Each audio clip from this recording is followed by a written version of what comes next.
ഞാൻ ഇന്ന് പോസ്റ്റ് ഇട്ടിട്ടുണ്ടായിരുന്നു നമ്മുടെ വൈദ്യുതി മേഖലയെ കുറിച്ചിട്ട്. അതായത് ജനങ്ങൾ ചിന്തിക്കാത്ത ഒരു കാര്യമാണ് വൈദ്യുതി ചാർജ് എങ്ങനെ കൂടുന്നു എന്നുള്ളത്.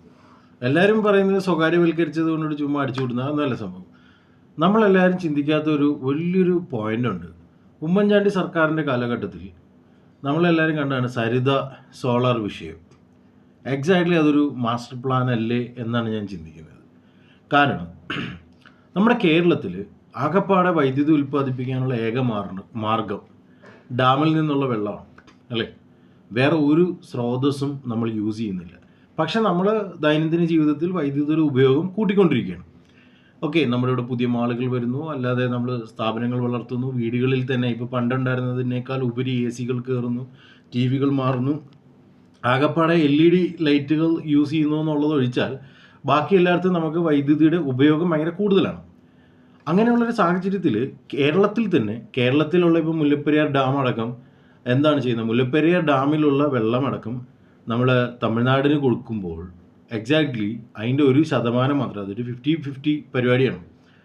അപ്പോൾ നമ്മുടെ ഉപയോഗം ഇപ്പോൾ ഒരു 4000 അല്ലെങ്കിൽ ഇത്രയും വാട്ട്സ്, നമുക്കൊരു ഉദാഹരണം പറയാം, ഇപ്പോൾ 1,00,000 വാട്ട്സ് വേണം, അല്ലെങ്കിൽ നമ്മുടെ ഇവിടുത്തെ 3 കോടി ജനങ്ങൾക്ക് ഉപയോഗിക്കാനായിട്ട് 1,00,000 കറണ്ട് വേണം. നിങ്ങൾക്ക് മനസ്സിലാവാൻ വേണ്ടി പറയുന്നതാണ്, എക്സാക്റ്റ് കണക്കല്ല, ഉദാഹരണം പറയുന്നത്.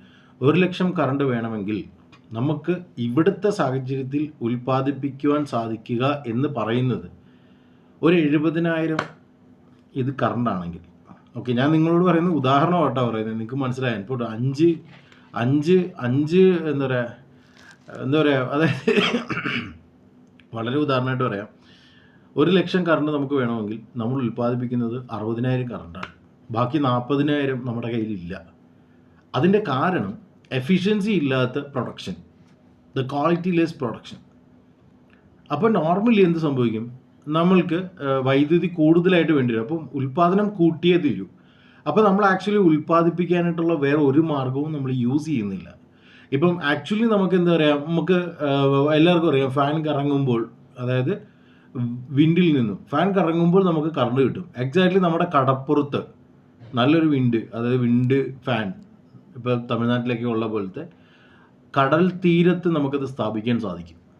അങ്ങനെ നമ്മുടെ കേരളത്തിൻ്റെ അങ്ങോളം ഇങ്ങോളമുള്ള കടൽ തീരത്ത് അത് സ്ഥാപിച്ചാൽ എക്സാക്ട്ലി നമുക്ക് വൈദ്യുതി, ഈ പറയുന്ന 40% വൈദ്യുതി, അതായത് നമ്മുടെ കയ്യിലുള്ള, നമ്മൾ ഉൽപ്പാദിപ്പിക്കുന്നത് 60, നമുക്ക് വേണ്ടിയത് എക്സ്ട്രാ വരുന്ന 40 കൂടെ ഉണ്ടെങ്കിൽ നമ്മുടെ ഇവിടുത്തെ ഉപയോഗത്തിന് സാധ്യമാവുള്ളൂ. അപ്പം നമ്മൾ കടപ്പുറത്ത് സ്ഥാപിക്കുന്ന ഈ വിൻഡ് വഴി നമുക്ക് വേണമെങ്കിൽ വൈദ്യുതി ഉൽപ്പാദിപ്പിച്ചെടുത്ത് നമുക്ക് യൂസ് ചെയ്യാം.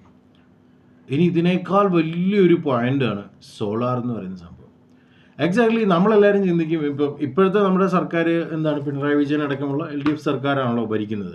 അപ്പോൾ നമ്മൾ ചിന്തിക്കും, LDF സർക്കാർ വന്നപ്പോഴത്തേക്കിനാണ് ഇങ്ങനെ സ്വകാര്യവൽക്കരിച്ചത്, അല്ലെങ്കിൽ സ്വകാര്യവൽക്കരണമാണ് ഇവിടെ നടക്കുന്നത്, KCB വിറ്റു കൊണസാന്നൊക്കെ പറയും. ഞാൻ ഇതൊക്കെ പറയാൻ കാരണം എന്താണെന്നറിയോ?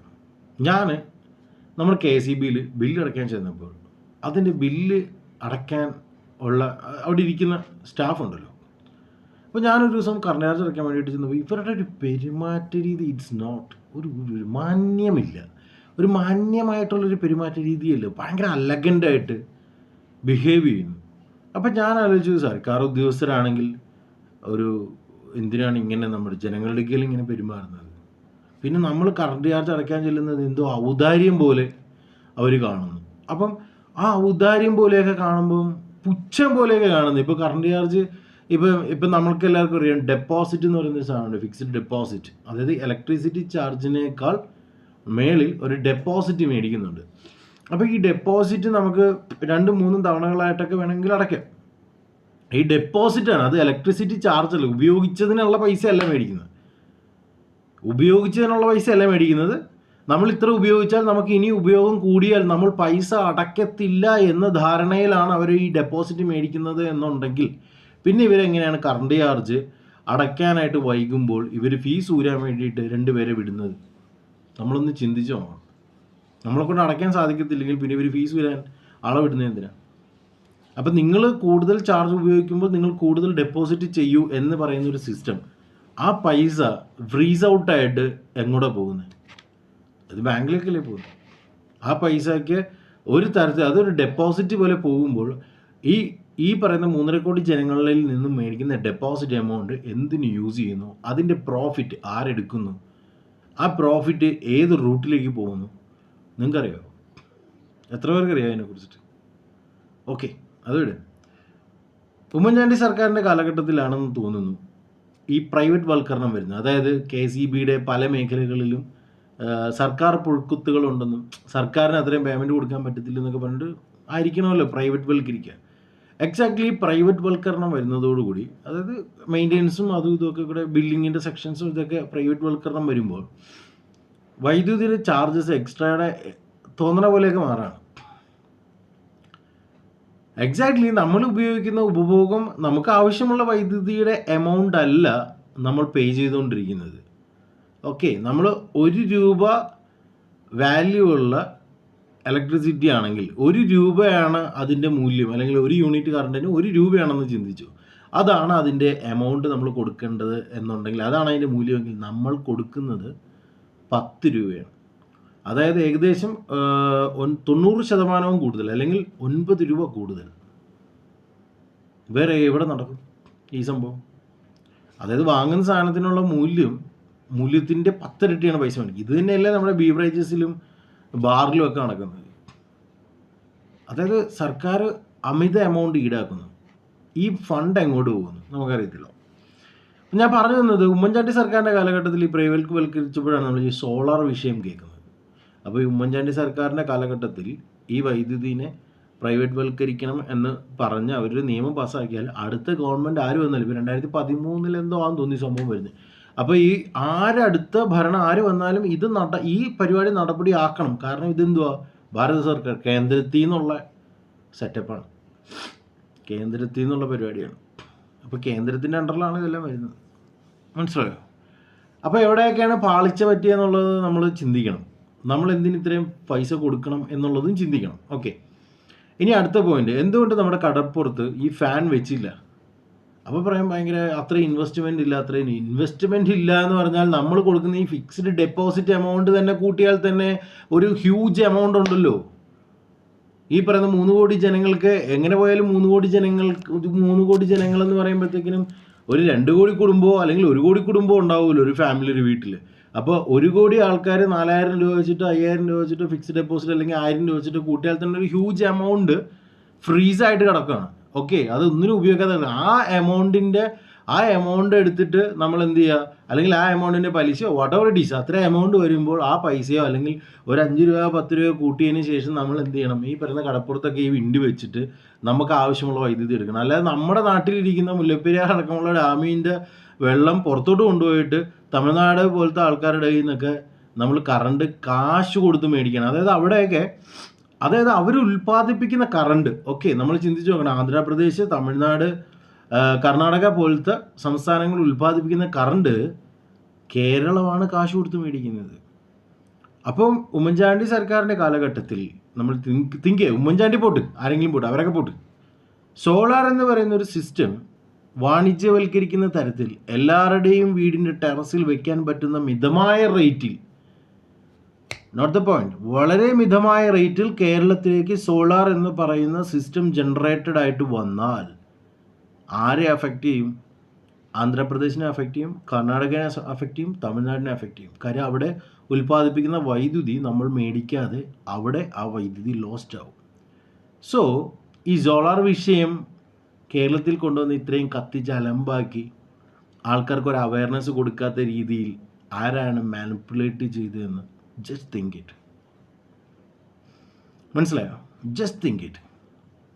നമുക്ക് ഇലക്ട്രിസിറ്റി എന്ന് പറയുന്നത് എല്ലാവർക്കും അറിയില്ല. കോയിലിങ്ങനെ കറങ്ങുമ്പോൾ കോയിലിൻ്റെ ഇടയിൽ നിന്നും എന്താ പറയുക, ഇലക്ട്രോൺസുകൾ സ്വീകരിച്ച് വെച്ച് നമ്മൾ എടുക്കുന്നതാണ്. നമുക്ക് ഈ പറയുന്നതിൽ സോളാർ പോലത്തെ സിസ്റ്റം ഡെവലപ്പ് ചെയ്തിട്ട് സോളാറിൽ നിന്നും ബാറ്ററിയിലേക്ക് കൊണ്ടുവന്ന് ബാറ്ററിയിൽ നമുക്ക് എല്ലാ കാര്യങ്ങളും യൂസ് ചെയ്യാം. പക്ഷേ ഒരു ഭീമമായ തുകയിലാണ് ഇത് പോകുന്നത്. ഓക്കെ, സർക്കാരിൻ്റെ ഭീകരമായ വീഴ്ച. ഇനി രണ്ടാമത്തെ കേസ് നമ്മളെല്ലാവരും ചിന്തിച്ച് നോക്കാം. ഇപ്പോൾ ബില്ല് അടയ്ക്കാൻ ഹ്യൂമൻ പവർ എന്ന് പറയുന്നൊരു സാധനമുണ്ട് KSEBയിൽ, അല്ലേ? എല്ലായിടത്തും ഇപ്പോൾ 35,000-ഓളം സ്റ്റാഫുകൾ ടോട്ടൽ കേരളത്തിലുണ്ടെന്ന് എനിക്ക് തോന്നുന്നത്. അപ്പോൾ അങ്ങനെ 35,000 ആൾക്കാർ KSEBയുടെ അണ്ടറിൽ വർക്ക് ചെയ്യുമ്പോൾ നമുക്ക് ആക്ച്വലി ആരെയാണ് അവിടെ ആവശ്യമുള്ളത്? ബില്ല് പേ ചെയ്യാനോ ബില്ല് അടയ്ക്കാനോ ഒരാളെ നമുക്ക് അവിടെ ആവശ്യമില്ല. അപ്പം തന്നെ ഈ കേരളത്തിലുള്ള കംപ്ലീറ്റ് സ്ഥലത്ത് ഇരിക്കുന്ന സ്റ്റാഫിനെ എടുത്ത് മാറ്റിയാൽ തന്നെ ആ എമൗണ്ട്, അവരുടെ സാലറി, അവരുടെ കട്ടിങ്സ്, കണസ എല്ലാം മാറും. ഇത് ഓട്ടോമാറ്റിക് സിസ്റ്റം. എല്ലാവർക്കും ഇപ്പം എന്താ പറയുക, ഗ്യാസ് എടുക്കണമെങ്കിൽ എല്ലാവർക്കും ഒരു അക്കൗണ്ട് എടുക്കണമെന്ന് ഗവൺമെൻറ് പറഞ്ഞ പോലെ ആ അക്കൗണ്ടിൽ തന്നെ നമ്മൾ എന്ത് ചെയ്യണം, ഓട്ടോ ക്രെഡിറ്റ് എന്ന് പറയുന്ന സിസ്റ്റം വെച്ചാൽ മതി. കറണ്ട് ചാർജ് എന്താണെങ്കിലും അടയ്ക്കാതെ പറ്റത്തില്ലല്ലോ. അപ്പോൾ ഓട്ടോ ക്രെഡിറ്റ് എന്ന് പറയുന്ന സിസ്റ്റം വെക്കണം. അതായത് നമ്മുടെ KSEBയിൽ നിന്ന് നമ്മൾ ഉപയോഗിക്കുന്ന കറണ്ട് ചാർജ് റീഡ് ചെയ്തതിന് ശേഷം അത് നമ്മുടെ അക്കൗണ്ടിലേക്ക് എത്രയാണോ എമൗണ്ട് വരേണ്ടത്, നമുക്ക് മെസ്സേജ് വരുന്നുണ്ടല്ലോ, നമുക്ക് ഇത്ര രൂപയാണ് കറണ്ട് ചാർജ്. ആ മെസ്സേജ് നമ്മുടെ ബാങ്കിലേക്ക് പോയതിന് ശേഷം ബാങ്കിൽ നിന്നും ഇത്രാം തീയതിക്കുള്ളിൽ EMI കട്ടാവുന്നതിൽ ഓട്ടോ ക്രെഡിറ്റ്, ഓട്ടോ ഡെബിറ്റ്, മനസ്സിലായില്ലേ? അത് ഓട്ടോമാറ്റിക്കലി പോയാൽ എന്ത് സംഭവിക്കും? നമ്മൾ ബില്ലടയ്ക്കാൻ പോകണ്ട. ബില്ലടയ്ക്കുന്ന സ്റ്റാഫിനെ നമുക്ക് ഒഴിവാക്കാം. ഓക്കെ. രണ്ടാമത്തേത്, നമ്മുടെ ഇവിടെ ഉൽപ്പാദിപ്പിക്കുന്ന വൈദ്യുതിയുടെ എക്യുപ്മെൻറ്റുകൾ, ഇപ്പം നമ്മുടെ അവിടെ വെള്ളം വെച്ചിട്ടാണ് ഉപയോഗിക്കുന്നത്, അതിൻ്റെ എക്യുപ്മെൻറ്റുകൾ ഏറ്റവും ലേറ്റസ്റ്റ് ആയിട്ടുള്ള സാധനങ്ങൾ യൂസ് ചെയ്യണം. അതുപോലെ തന്നെ നമ്മുടെ വൈദ്യുതി ലൈൻസ്, ഇതിൻ്റെ അകത്തു നിന്നൊക്കെ എത്രയോ വൈദ്യുതികളാണ് മിസ് ഔട്ടായി പോകുന്നതെന്നറിയോ? ആ മിസ് ഔട്ടായി പോകുന്ന വൈദ്യുതികളെ ആക്സസ് ചെയ്യാൻ പറ്റുന്ന രീതിയിലുള്ള പുതിയ മെറ്റീരിയൽസുകൾ യൂസ് ചെയ്യണം. അപ്പോൾ ആക്ച്വലി ഇതിനെക്കുറിച്ച് ഡീറ്റെയിൽ ആയിട്ട് നമ്മൾ മനസ്സിലാക്കി പഠിക്കുമ്പോൾ നമ്മുടെ സൊസൈറ്റി, നമ്മുടെ ജനങ്ങൾ അവയർനെസ് ഇല്ല. ഈ കാര്യത്തിലൊന്നും അവയർനെസ് ഇല്ല. ഇവിടെ എന്താ പറയുക, ഇവിടെ സരിതയുടെ കേസുമായിട്ട് ബന്ധപ്പെട്ടിട്ട്, അല്ലെങ്കിൽ ഉമ്മൻചാണ്ടിയുടെ കേസുമായിട്ട് ബന്ധപ്പെട്ട് ജീപ്പിൻ്റെ അകത്ത് CD കൊണ്ടുപോയി എന്നൊക്കെ പറയുന്ന വളരെ നിസാരമായ കാര്യങ്ങളുടെയും നിസാരമായ വാർത്തകളുടെയും പുറകെ ജനങ്ങൾ പോയപ്പോൾ എക്സാക്ട്ലി സംഭവിച്ചത് എന്താണ്? സോളാർ എന്ന് പറയുന്ന ഒരു മാസീവായിട്ടുള്ളൊരു ബിസിനസ്സിനെ അൺസ്ട്രക്ചർ ചെയ്ത് ജനങ്ങളുടെ ഇടയിലേക്ക് എത്തിക്കാൻ പറ്റാത്ത രീതിയിലേക്ക് അതിനെ ചേഞ്ചസ് ചെയ്ത് ജനങ്ങളുടെ മേൽ ഒരു ഭീമമായ കറണ്ട് ചാർജ് അടിച്ചേൽപ്പിക്കുന്ന ഒരു തരം എന്താ പറയുക, മൊണോപ്പൊളിക് സിസ്റ്റമുള്ളൊരു ബിസിനസ് സ്ട്രാറ്റജിയാണ് അവിടെ ഡെവലപ്പ് ആയത്. എന്നിട്ട് നീയൊക്കെ അവിടെ മിണ്ടാതിരുന്നോടാ. ഒരു സാധനം ചോദിക്കരുത്, ഒരു സാധനം അന്വേഷിക്കുകയും ചെയ്ത്, ഒരു സാധനം പഠിക്കുകയും ചെയ്ത്. അവരെന്ത് തരുന്നു അതിന് പണിയെടുത്ത് കഷ്ടപ്പെട്ട് രാപ്പകലിൽ കിടന്ന് കഷ്ടപ്പെട്ട് ആ കഷ്ടപ്പെട്ട കാശ് എടുത്ത് കൊണ്ടുപോയി അടച്ച്, എന്നിട്ട് നമ്മുടെ കുട്ടികളെ പഠിപ്പിക്കാനും കുട്ടികൾക്ക് ഫീസ് അടയ്ക്കാനും ഇല്ലാതെ, കുട്ടികൾക്ക് ഫീസ് അടച്ചില്ലെങ്കിൽ കുട്ടികളെ പുറത്ത് നിർത്തുമ്പോൾ ഉണ്ടാകുന്ന വേദനയേക്കാൾ പേടിയും ഭയമാണ് കറണ്ട് ചാർജ് വീട്ടിൽ വന്ന് ഊരിക്കൊണ്ട് പോയാലെന്നുള്ള പേടി. മനസ്സിലായില്ലേ? കുട്ടികൾക്ക് ഒരു നേരത്തെ ബിസ്ക്കറ്റ് മേടിച്ചു കൊടുക്കാൻ ചിന്തിക്കാത്ത ആൾക്കാരെ കൊണ്ടിട്ട്, അതായത് ഒരു കുട്ടികൾക്ക് ഒരു നേരത്തെ ബിസ്ക്കറ്റ് മേടിച്ചു കൊടുക്കാൻ അവന് ചിന്ത വരുന്നില്ല, പകരം അവൻ 200 രൂപയ്ക്ക് പോയിട്ട് ബീവറേജിൽ പോയിട്ട് സാധനം മേടിച്ചടിക്കാനാണ് അവന് ടെൻഡൻസി വരുന്നത്. അപ്പോൾ ഇത് ജനങ്ങൾക്ക് ആധിപത്യമുണ്ടെന്ന് പറയുന്ന ഈ ജനാധിപത്യ രാജ്യത്ത് ജനങ്ങൾക്കാണോ ആധിപത്യം? ആരുടെ ബുദ്ധിയാണ് വർക്ക് ചെയ്യുന്നത്? ഇത്രയും പണമോഹമുള്ള, അല്ലെങ്കിൽ ഇങ്ങനെ പണ ആക്രാന്തമുള്ള, പണം വേണം, ജനങ്ങൾ എന്തോ ആയിക്കോട്ടെ, ജനങ്ങൾ എത്ര വേണമെങ്കിലും കഷ്ടപ്പെട്ടോട്ടെ, ജനങ്ങൾ പണിയെടുക്കട്ടെ, ജനങ്ങൾ മുടിയട്ടെ എന്നൊക്കെ പറയുന്ന രീതിയിലുള്ള സിസ്റ്റം ജനറേറ്റ് ചെയ്യുന്നത് ആരാണ് എന്ന് ജസ്റ്റ് ഒന്ന് ചിന്തിച്ചാൽ മതി. ദിസ് ഈസ് ആ പ്രോബ്ലം മാർക്കിട്ടും. ഒന്ന് ചിന്തിച്ചോ, ജസ്റ്റ് ഒന്ന് ചിന്തിച്ചോ. എത്ര രൂപയാണ് നിങ്ങൾക്ക് ഒരു ദിവസം 1000 രൂപ പണിയെടുക്കുമ്പോൾ അതിൽ 250 രൂപ 300 രൂപ കറണ്ട് ചാർജിന് അടയ്ക്കണം എന്ന് പറയുന്നത്. ഈ സർക്കാർ സ്ഥാപനത്തിൽ ചെല്ലുമ്പോഴത്തേക്കിനും അവർ മറ്റേ രാജാക്കന്മാർ എന്താ എന്ന് പറയുന്ന രീതിയിൽ ജനങ്ങളോട് പെരുമാറുന്നത്. അതെങ്ങനെയാടാ സഹിക്കാൻ പറ്റുക? റെസ്പെക്റ്റ്, ജനങ്ങളെ റെസ്പെക്റ്റ് ചെയ്യണം. ആരാണെങ്കിലും ജനങ്ങൾക്ക് ആധിപത്യമുള്ള ഈ രാജ്യത്ത് ജനങ്ങളെ റെസ്പെക്റ്റ് ചെയ്യണം.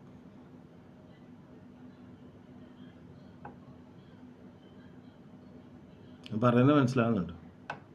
ജസ്റ്റ് ഒന്ന് തിങ്ക് ചെയ്തിട്ട് നിങ്ങൾ ഒന്ന് പഠിച്ചു നോക്കുക, അപ്പോൾ നിങ്ങൾക്ക് കാര്യം മനസ്സിലാവും. ഭയങ്കര സൈലൻ്റാണ്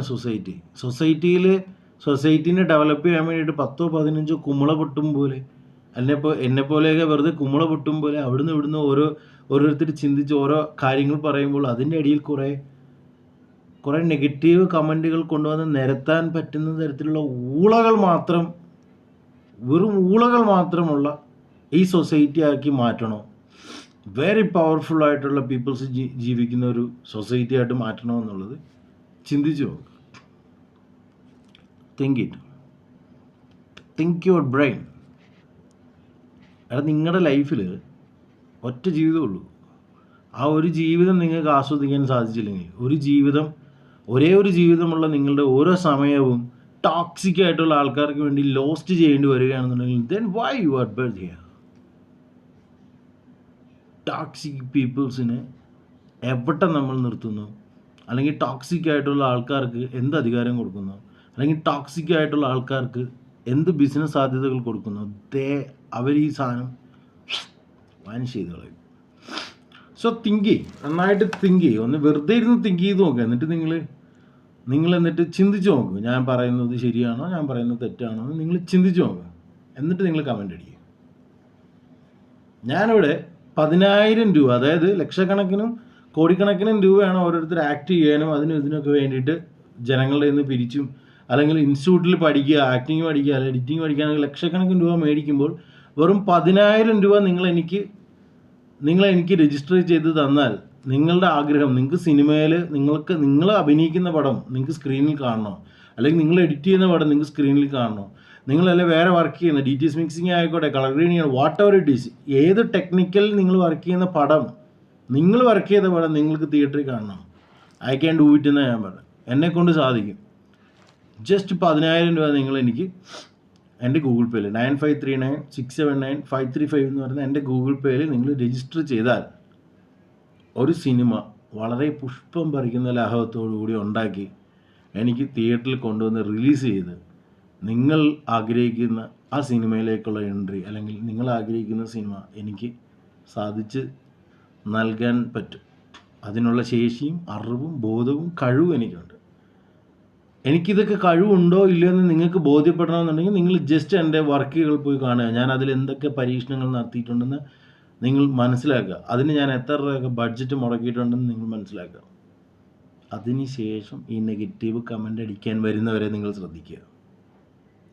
ഈ നെഗറ്റീവ് കമൻ്റ് അടിക്കുന്നവന്മാരാരും തന്നെ എന്നെ പഠിച്ചവരോ എന്നെ അറിയാവുന്നവരോ അല്ലെങ്കിൽ എൻ്റെ ആശയങ്ങൾ സപ്പോർട്ട് ചെയ്യുന്നവരോ ഒന്നുമല്ല.